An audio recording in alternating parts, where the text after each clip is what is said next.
You're watching KXAM-TV 36, Austin. First, best, live. This is News 36 at 10. Thousands of people are dead as a result of an earthquake in Iran. Now the world is rushing to get help to the survivors of the devastating quake. Good evening, everyone, and thank you for joining us tonight. Much of northeastern Iran is in shambles tonight following an incredible earthquake. It was an area little prepared for the devastation. Charles Sabine has the story. The quake hit this remote part of northeastern Iran Saturday lunchtime, measuring 7.1 on the Richter scale. The death toll is now well over 2,000 and rising, but because many of the 200 villages that were devastated in the quake are cut off, that number could well rise as the day goes on. There are at least 6,000 injured and thousands more homeless. This region of Iran is highly prone to earthquakes, but because of the extreme poverty in the area, in no way prepared for them. In one village, more than 100 children were killed when their schoolhouse collapsed. Stories are rife of survivors frantically pulling victims from rubble and having to take them up to 90 miles across rough terrain to the nearest hospital. The Iranian government has dispatched medical aid and doctors to the region and appealed for international help. Already this morning, aid was being prepared in France, destined for the quake area. Charles Sabine, NBC News. And scores of aftershocks are keeping people outdoors in the quake zone. The U.S. government says it will contribute to the Iranian aid effort through the Red Cross. The Navy and the Coast Guard are teaming up in a search for a Marine helicopter that crashed last night. The chopper plunged into the Pacific last night. 4 Marines were on board. A section of the fuselage has been found, but so far there's been no sign of the 4 crew members. In Florida, mourners gathered today for the 1-year anniversary of the crash of ValueJet Flight 592. All 110 passengers and crew members died when the DC-9 crashed into the Everglades. A candle was lit in memory of each victim. After the memorial, family members held a press conference to complain about delays in adding safety equipment to the nation's airplanes. They say the airlines are dragging their feet to save money. Mother's Day to me will never be the same again, because I will never hear my son call me on the phone. And at the end of the conversation, I will never be able to tell him I love you. Family members say they'll put pressure on lawmakers and on the federal government to hasten installation of safety gear. An internal investigation reportedly concludes the federal inspector of maintenance for ValueJet wasn't qualified for the job. Cleveland's Plain Dealer newspaper reports the former federal inspector didn't have enough civil aviation experience and that he got preferential treatment when he was hired. A memorial in Washington today, this one to remember law officers who lost their lives in the past year. In preparation for tomorrow's candlelight vigil at the National Law Enforcement Officers Memorial, the Blue Knights held a ride through Washington. More than 250 names will be added to the memorial this year to honor those who died in the line of duty. Among those names, Giddings police officer Gary Bryant. He was killed in the line of duty last October. Bryant was shot to death while trying to make a roadside arrest. A suspect was arrested after a 2-day manhunt. Bryant was a 5-year veteran of the Giddings Police Department. Texas Governor George Bush will join hundreds of peace officers for a memorial service in Austin tomorrow. It's the 6th biennial Texas Peace Officers Memorial Service. Well, Austin voters get ready to go to the polls again. Early voting for the city election runoff starts tomorrow. University of Texas professor Bill Spellman faces businessman Manuel Zuniga in the runoff for place 5, while incumbent council member Eric Mitchell squares off against military retiree Willie Lewis in the runoff for place 6. There are 15 early voting locations and mobile voting sites operating on the weekends. For early voting locations, call the city clerk's office at 499-2210. Well, tonight, students at Bowie High School mourned the death of a classmate and a friend. 17-year-old Heather Wershon was in a car accident Friday. She died yesterday. She was one of 3 teenagers in a truck that ran off a rain-slicked road and hit a tree. Happened during the lunch hour near Bowie High School. The 2 other teenagers, Bowie graduates, are still in the hospital. An Austin girl who fell from a cliff remains in critical condition. It happened yesterday afternoon at the Walnut Creek Park in North Austin. 18-year-old Alyssa Kolba fell about 40 feet and suffered multiple fractures and a head injury. She spent most of yesterday in surgery at Brackenridge Hospital and is recovering tonight. Well, it was a perfect weekend for boaters, and as they start packing Austin area lakes, extra pairs of eyes are watching. Starting this weekend, Texas Parks and Wildlife has put out extra patrols on the lakes for the summer. News 36's RJ Da Silva has more. The summer boating season may be 3 weekends away, but it's hard to pass up perfect weather. And in the middle of the fun on Lake Travis is Game Warden Eric Howard. Just thought it was a little curious, a little funny that when I stopped in, he goes and put the life jacket on. He's out to make sure boats have life jackets, kids under 13 are wearing them, and horns are working. Okay, can you do it one more time? Extra patrols are out on Texas lakes and bays, checking equipment and making sure boat drivers aren't drunk. Game wardens can randomly stop boats. You know, the world of boating has always been kind of carefree, and lately it's been extremely, reckless. Boaters could get fined for breaking safety rules. Sometimes they get off with a warning. Go to a nearby marina, and you can buy a whistle or buy one of those portable air horns. Howard says one of the best ways for boaters to avoid getting written up is for them to do some quick inspection before going into the water, especially this time of year. It's probably the first time a lot of people have been out since last year, and, they may have had a life jacket get misplaced, or maybe their fire extinguisher, all the chemical has seeped out. Howard says some people get angry because he interrupts their trips, but he says keeping the water safe is worth the inconvenience. RJ Da Silva, News 36. And those extra patrols will be out on the most popular lakes like Lake Travis, and they'll be out on busy weekends through August. A weak cool front will bring us a chance of showers. Here's your first forecast for tonight. Look for increasing clouds, a possibility of morning drizzle. 62 the low temperature, about sunrise tomorrow.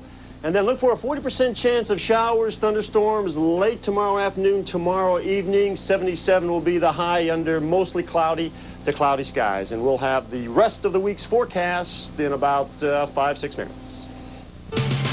You're watching KXAN News 36 at 10 with James Lynch, Jolene DeVito, and First Warning Weather with Bob Riggio.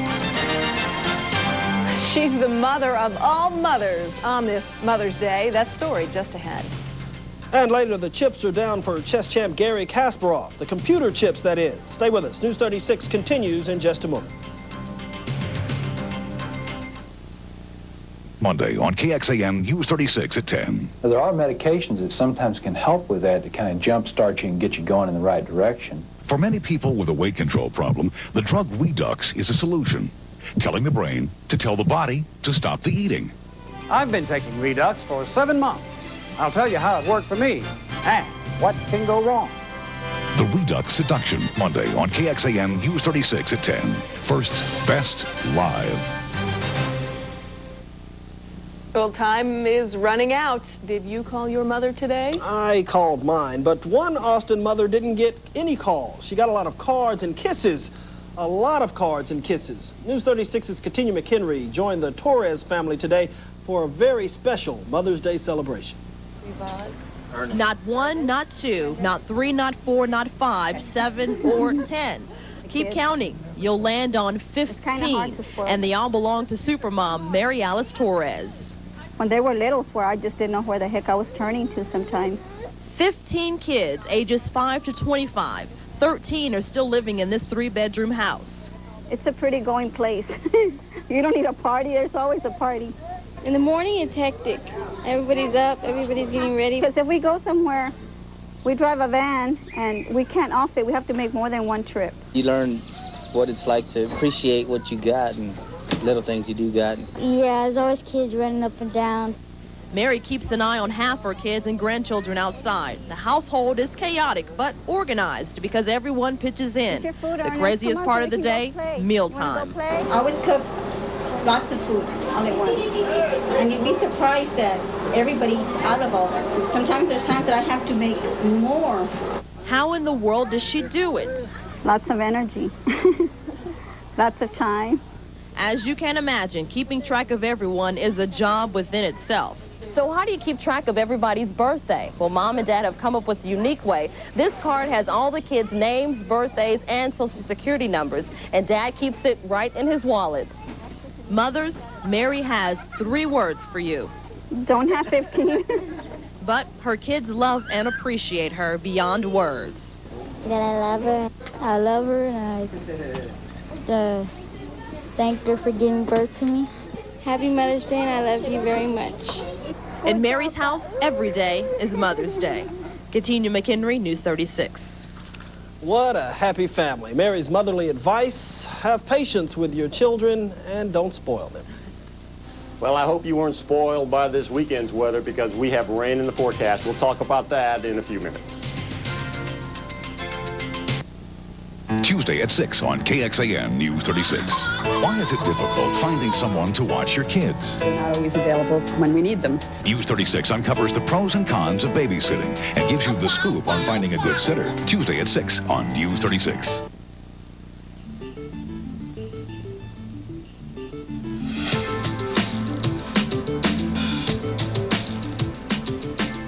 Tell him, not you. Well, of course, Bob's here to tell us what the weather is. He was trying to get a sneak preview. A sneak preview of the weather. Yeah, well, I wasn't going to give it to him. I'll have to wait like everybody hold else. back. It was Think tough. you're special? Well, of course. All right, let's, all right, James, pay attention now. Yes, sir. You'll be quizzed on the end of this one. All right, let's take a look at the current conditions outside over at the airport. We have mostly cloudy skies. That current temperature is 67 degrees. Relative humidity is 84%. Look at the dew point, very close to the temperature, 62. That's why we have a high relative humidity. There's a chance of drizzle tomorrow morning. Southeasterly winds at 3. Pressures on the way up. Sun up, sun down. There are the times for you. You can jot those down if you wish. 77 was the high temperature. The official high, 54 the low.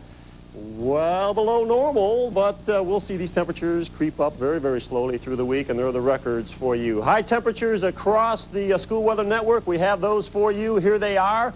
Generally in the upper 70s, lower 80s over in the hill country. Pick out a community, San Saba. That's a nice little community up there. 83 degrees was their high temperature.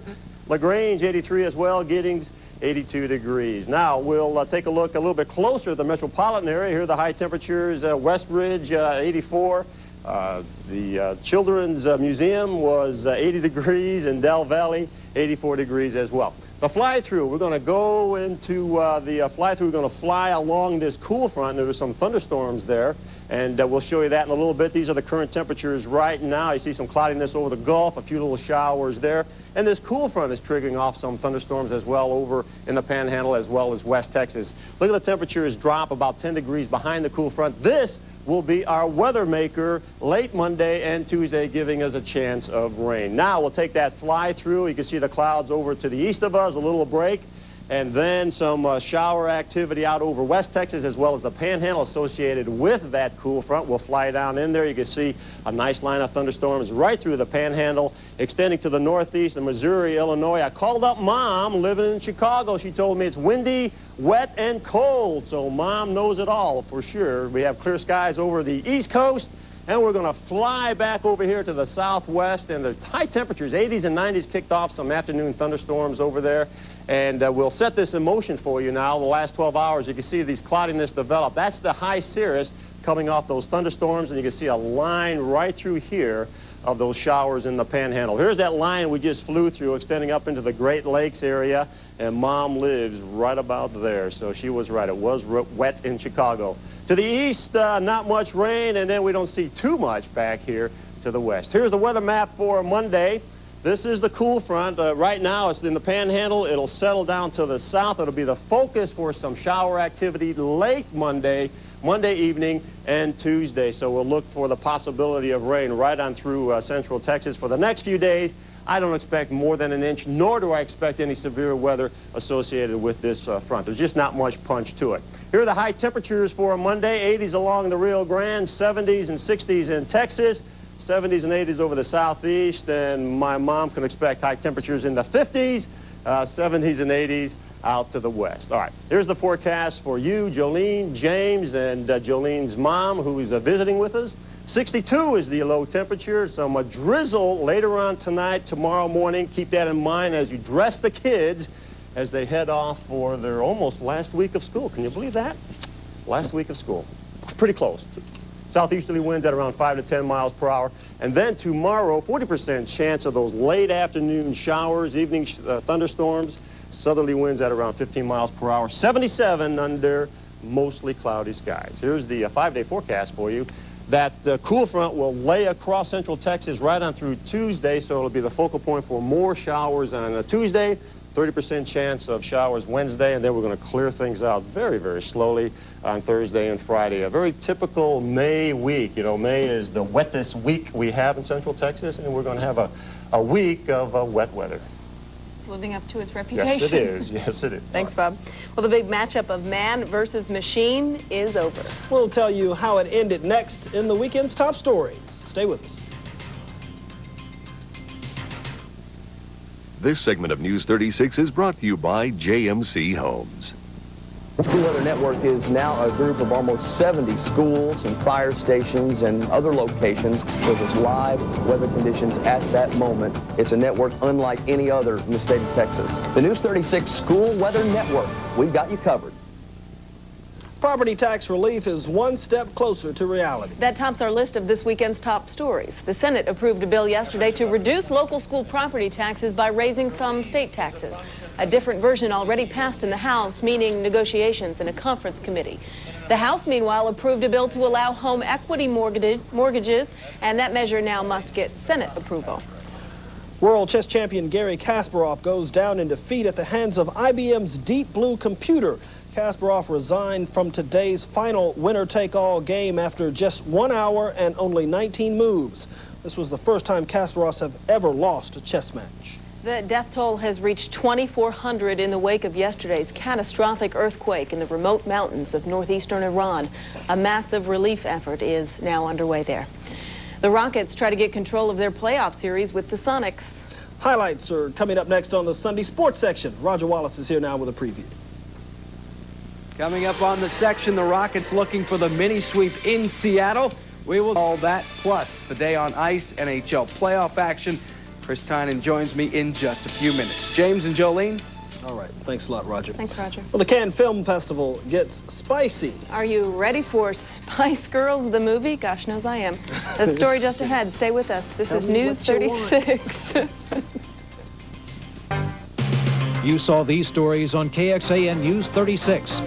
Ronnie Reynolds drops out of the race for Austin Mayor. News 36 told you first. Reynolds has decided to drop out of the runoff race for mayor. We gave you the latest on the Republic of Texas standoff, including an exclusive interview with the father of the last remaining fugitive. He needs to give himself up.